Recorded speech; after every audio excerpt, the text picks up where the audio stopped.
In this movie, I want to talk about the rendering capabilities in Revit. So even though we can print the set or we can export to DWG, sometimes you just want to create a nice rendering to present the design and give it to your client or to discuss things among your internal team. So here I am in a file called plotting. This is the same file we used in the last few movies, and I'm going to go to a 3D view in here to talk about the rendering. So if you just open this file, you're looking at this sheet here, A1. What you want to do is scroll down, and under the 3D views, you can really open any one of these 3D views, but I'm going to choose this one here, Dining from Above. It's kind of a dramatic view looking into the space. The orientation of north in this project, if we go back to level 1 floor plan, north is up. So this is the south portion of the project. And so if we render with the sunlight, we should be getting a lot of nice light right in these windows right here. So let me close that view, and I'm back in here. And so hopefully we're going to get a lot of nice sunlight right into this space. Now, there's really 3 things you need to do a rendering. You need a 3D view, which we have here. You need lighting, and we're going to have both the sunlight coming in these windows, and we've got these artificial lights if we want to turn them on. And you need materials. Materials is just how all the objects will be finished in the model. Now, we have not really done anything with materials so far in this course. Some of the objects that we have on screen have materials, like you can see these window frames are using this wood material, and the chairs have this yellow color material, and there's a stipple pattern on the floor. So some of the objects do have materials. Some of them have more generic materials. So this will be sort of a rough rendering, but it'll give you an idea of the capabilities of what's available in the software. Now, I should mention that if you're using the full version of Revit, you're going to have different capabilities than those of you that are using Revit LT.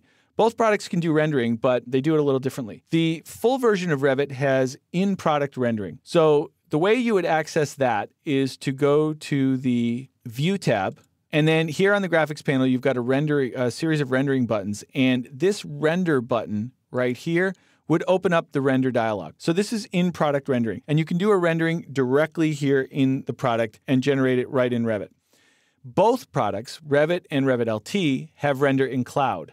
So that's another option that you have where instead of the rendering being generated here on your local machine, the information from your local machine will be uploaded to Autodesk 360, and then Autodesk will generate the rendering for you using its cloud servers. Now, what's the difference and why would you choose one over the other? Well, if you have Revit LT, the only option you have is render in cloud. But if you have the full version of Revit, you could choose one or the other. In-product rendering has a little bit more options here in the dialog and settings that you can configure. So you're going to have a little bit easier time to customize the result that you're getting, but you're going to tie up your local machine to do the rendering.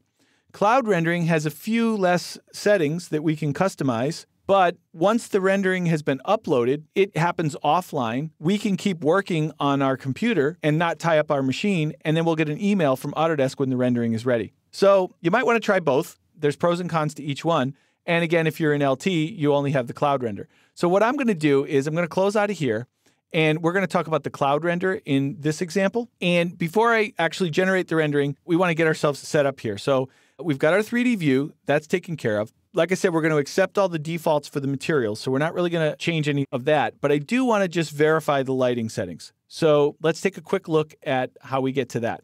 Now, if you come down here on the view control bar, there's this little blue cube right here. This is the visual style pop-up. And if you click that, you can get to the graphic display options. So the first area of this graphic display options dialog has the model display options, which is just a reiteration of the same choices that were available on this pop-up.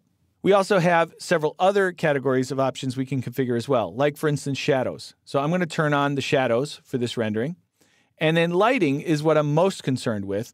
The lighting options allow me to configure whether or not I'm using sunlight or artificial light or both. So I'm going to click this big button right here next to sun settings, and that takes me to the sun settings dialog. Now, the lighting option is fairly generic. You can see that it just chooses a generic angle for the sun, and it's not very realistic. So I'm not going to choose that one. What I'm going to do instead is click on the still option. Now, you could choose the date of the year and the time of day and so on. What I'm going to do is just choose one of these presets right here, the summer solstice, and then I'm going to click OK. So now you'll see that changes to the summer solstice. We're using the exterior sun only. Now, it would be possible to also go to a configuration that uses the artificial lights, but in this case, I'm not going to do that because it takes more rendering time. I will just render with the sunlight only.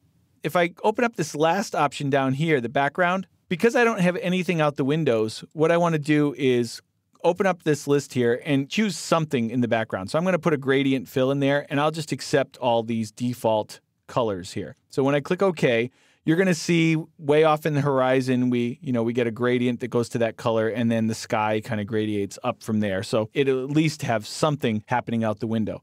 Now, you can notice here a little bit of sunlight on the floor.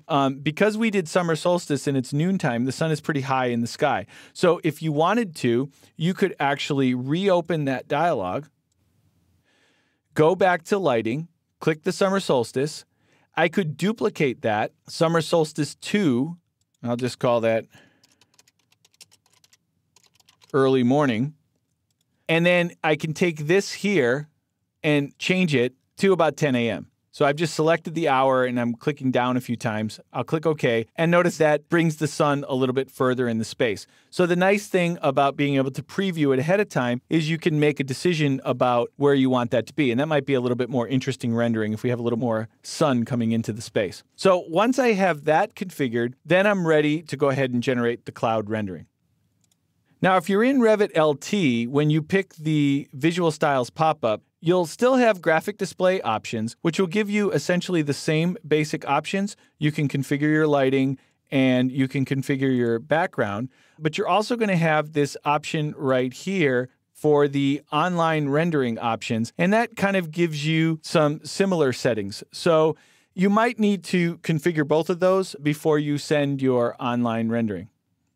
So the last step is to click the Render in Cloud button. Now, I should mention that you have to have an Autodesk 360 account in order to use the Render in Cloud, and you have to be logged into that account. If you're not logged in, when you click the Render in Cloud button, it will ask you to log in. I'm already logged in, so it's going to take me right to the cloud rendering.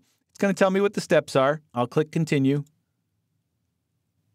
And then it's going to verify those settings for me. So I'm doing my dining from above. I'm going to generate a still image. I'm going to do the standard render quality. It's usually a good idea to start with standard. If you go to final, it costs. It'll charge your account. But if you do a standard rendering, you can do as many standard renderings as you want for free.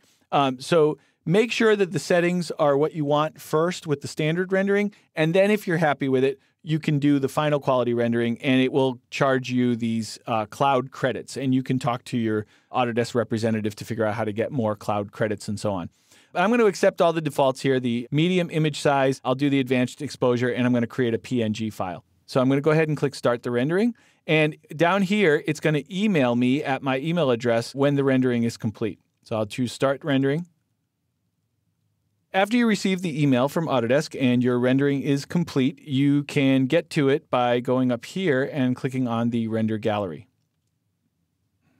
And so this takes me to my Autodesk 360 account, and you can see a little preview image of the render here. If I hover over it, I get a little menu that gives me some stats, so I can see the information about the rendering. And I get a small little menu icon right here that if you click on it, I can change the kind of rendering that I'm doing, turn it into a panorama, do a solar study. I can show the preview image. I can download it as an image. I can delete it, and I can adjust the exposure. So let's go ahead and do the show preview image here. And you can see that's what my rendering is starting to look like. Not too bad. So if you're satisfied with it, you can go back out to Revit and generate a higher resolution, more complete version. If you're unsatisfied with anything in the rendering, then you can go in and make adjustments to the materials or the angle or the lighting settings and generate as many standard renderings as you need to perfect it just the way you want. And then when you're happy, you can generate your final quality rendering. Now, if you do have access to the full version of Revit and you want to learn more about rendering, we have an entire class here at lynda.com devoted to rendering in Revit. So feel free to check that out.